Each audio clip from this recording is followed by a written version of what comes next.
Okay, let's be honest. Just hearing the word taxes is enough to make most people's eyes glaze over, right?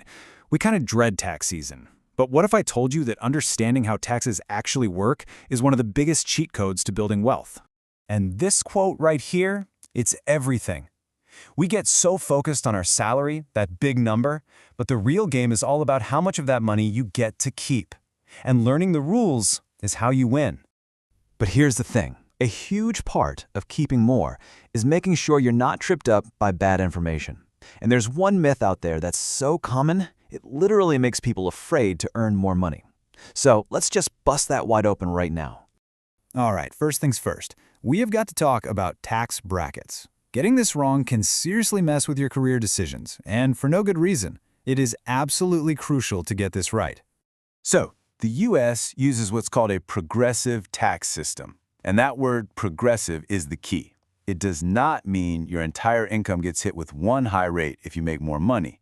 It means your income is taxed in stages or portions.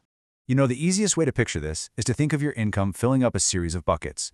Your first dollars go into the 10% bucket, and only that money is taxed at 10%. Once that one's full, the next dollars you earn spill over into the 12% bucket, and so on and so on. You never ever get punished for earning more. So let's put this to bed once and for all. Getting a raise that bumps you into a new tax bracket is always a good thing. You will always take home more money. That new higher tax rate only applies to the few dollars you earn inside that new bracket, not your whole paycheck. Myth completely busted. Okay, so now that we've got that sorted, let's talk about the two most powerful tools you have for lowering your tax bill: deductions and credits. And trust me, knowing the difference between these two is absolutely key. At first glance, you might think they sound kind of similar, but oh man, their impact is totally different. A deduction is good. It lowers the amount of your income the government can tax. But a credit? A credit is a superhero. It directly slashes the final amount of tax you owe. Let's just use an example. Okay, let's put some numbers to this. Imagine you made $50,000 this year. That's our starting line.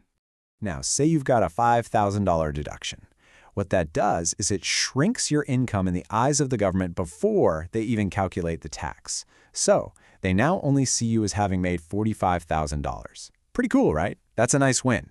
A deduction is great, don't get me wrong, but a tax credit, well, a tax credit is the real MVP. It's the undisputed champion because it swoops in at the very end after your tax has already been calculated. So let's just pretend, after all the math is done, your final tax bill, the actual check you have to write, comes out to $3,000.